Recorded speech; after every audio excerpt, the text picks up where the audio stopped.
Bonjour, nous sommes au Grand Palais pour Monumenta 2011 et nous allons recevoir l'artiste britannique Anish Kapoor pour son œuvre gigantesque Léviathan. Anish Kapoor, bonjour. Quand Monumenta vous a demandé de faire cette œuvre, Léviathan, qu'est-ce que vous avez pensé, surtout de cet espace très imposant du Grand Palais, cette cathédrale d'acier? Eh bien, vous avez raison. C'est un endroit imposant, difficile, où la lumière est cristallisée. Elle est même plus vive qu'à l'extérieur, et l'espace est même plus grand que l'espace extérieur. Le problème ici, c'est de traiter l'horizontalité énorme et de la verticalité. Et je me suis fabriqué un petit modèle et je l'ai utilisé comme base à partir de laquelle j'ai formé une idée conceptuelle de ce qui était possible de faire dans cet espace. Et très rapidement, j'ai eu la notion que ce que je voulais faire était en fait d'invertir l'espace. Le public doit rentrer dans le Grand Palais, rentrer dans l'intérieur de cette bête énorme, de cet objet. Et dans cet endroit, c'est comme une sorte d'espace de cathédrale avec l'intérieur de ces volumes. Et à ce moment-là, il faut ressortir de cet espace dans l'espace ici entre le bâtiment et l'objet. Et ces deux expériences ne concordent pas. Et c'est une des choses qui porte sur cette œuvre. Vous jouez beaucoup avec la monumentalité, Anish Kapoor. Vous avez fait Marsyas, on se souvient, une énorme trompe dans le Turbine Hall de la Tate Modern. Cloud Gate, qui était à Chicago, au Millennium Park. Swayam, qui est un énorme bloc de cire au Musée des Beaux-Arts de Nantes. Mais vous faites aussi des choses plus petites, comme I Am Pregnant, une très belle pièce, très minimale, dans le mur où il y a une espèce de bosse. Alors, vous jouez beaucoup avec les échelles, de l'infiniment grand, du petit, voire de l'infiniment petit. Vous aimez vraiment jouer avec ces échelles pour nous faire ressentir l'idée d'infini.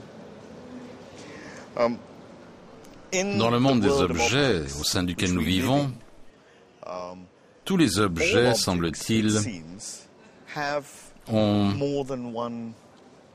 plus d'une interprétation possible, plus d'une histoire. Une de ces histoires des objets, c'est leur immatérialité, leur relative état de non-objet. Je suis intéressé dans cette idée que les objets sont impermanents dans leur processus à travers leur vie, notre vie, bien que notre vie aussi, par rapport à eux, est impermanente. Et pour mesurer la taille d'un objet, mesurer la taille d'une expérience vécue par le corps, eh bien, c'est un outil de la sculpture. C'est avec cela que la sculpture joue. C'est un des objets, un des outils de la sculpture. Et ça a la possibilité d'évoquer un certain genre de rêverie poétique, de moments poétiques. C'est cela qui m'intéresse. En fait, le temps suspendu est un élément, je crois, de votre œuvre. Et c'est vrai que pour vous, vous parliez d'impermanence, vous utilisiez le mot en anglais transient, de l'impermanence qui vient de la philosophie plutôt orientale, beaucoup du bouddhisme. Pour vous, le temps est presque aussi important que l'espace. C'est-à-dire que vous aimez bien suspendre le temps et d'ailleurs qu'on rentre dans cette énorme sculpture et on a l'impression de régresser dans l'utérus maternel presque. Il y a un côté, on est rentré dans le sein de sa mère et il y a ce côté membrane. Parlez-nous en fait de cette histoire du temps dans votre œuvre. Le temps est très important. Oui. Je suis très intéressé également par la couleur, principalement par le monochrome. Ici, j'ai choisi cette couleur rouge, sombre, pour plus d'une raison. Le monochrome d'une certaine manière, dans la bonne situation, dans le bon contexte, peut être un instrument à travers lequel le temps est littéralement suspendu. C'est comme si le moment où quelqu'un se tient dans un espace de couleurs, de rêve. C'est comme si le temps s'étendait un peu, comme si on se perdait un peu pour un petit moment. L'art,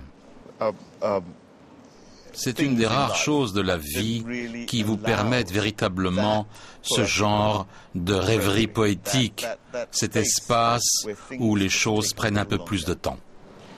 Et cette rêverie poétique dont vous parlez, vous aimez l'installer dans l'espace public, parce que vous êtes un artiste qui pourrait faire des cabinets de curiosité, très petits, ou des choses qui sont privées, mais vous aimez aussi ce rapport au public et aux visiteurs, c'est-à-dire dans l'espace public.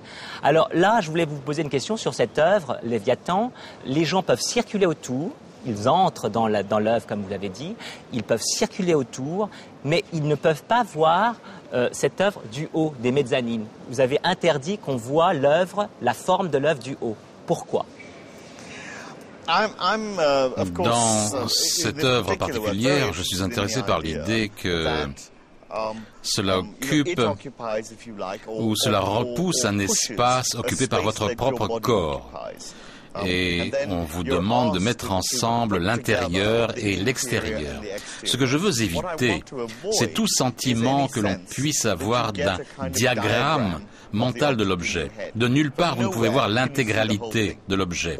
Toutes les visions sont partielles. Toutes les visions sont tangentielles ou obscurcies. Donc, l'idée de ne pas avoir la vision complète, d'avoir à la construire mentalement, fait partie de cette œuvre. Oui, vous travaillez avec le côté phénoménal, c'est-à-dire, en fait, tout est un peu, on est obligé, tout est fragmenté, mais ce côté du vertige, du vide, on a parfois, face à vos œuvres, cette impression de vide. Alors, pour vous, la notion du vide est très importante. C'est une notion qui n'est pas celle qu'on peut expérimenter, en fait, la notion de néant. C'est-à-dire que pour vous, le vide, c'est une notion un peu différente. Expliquez-nous un peu ce que vous pensez du vide dans votre œuvre. Je pense que l'un des aspects importants de ce que j'essayais de décrire précédemment, du non-objet, de la partie éphémère de l'objet, c'est essentiellement son néant. Ça n'a rien à voir avec le vide. Le vide, on le comprend dans le langage commun, comme étant un endroit où il n'y a pas autre chose. Le néant, c'est autre chose. C'est différent. C'est à la fois vide et plein. C'est plein dans ce sens que c'est nous qui le remplissons avec notre propre matière mentale. Donc un des problèmes de cette œuvre ici, c'est qu'elle occupe un espace psychologique, un espace phénoménologique, comme vous l'avez dit, et un espace extrêmement physique. Ces trois choses concourent, et c'est ça, cette œuvre. Alors, Anish Kapoor, nous sommes là dans cette serre de verre, donc le Grand Palais, sous votre œuvre monumentale Léviathan. Je voudrais vous poser la question, pourquoi ce titre, Léviathan ? Léviathan, en anglais Leviathan, c'est un animal du monde de sous l'eau, un animal qui garde les portes de l'enfer. Et je crains que ce soit une condition psychologique que nous connaissons tous à un point ou à un autre. Le corps est trop grand, trop complexe, trop difficile à manier, trop difficile à se mouvoir. Et cela dit quelque chose sur la sculpture. La sculpture est un matériau fondamental. sans forme et dans son état informel, capable d'être extrêmement expressif, beaucoup plus expressif que lorsqu'il est transformé en quelque chose. Premier point. Deuxième point, le monochrome a un aspect ou une qualité léviathanesque. C'est primal, c'est coloré, une couleur extrêmement primaire. Ça, c'est un point extrêmement important. Hobbes, le penseur politique, a utilisé l'idée du Léviathan pour qualifier la condition, illustrer la condition de l'État. L'État aussi est difficile à manier, incapable de se mouvoir. Donc je pense que pour moi, il y a beaucoup de couches différentes. Un titre, d'une certaine manière, c'est comme donner à l'œuvre une autre forme. Et ça, ce sont des couches de sens potentiel. Et ce n'est pas un titre descriptif.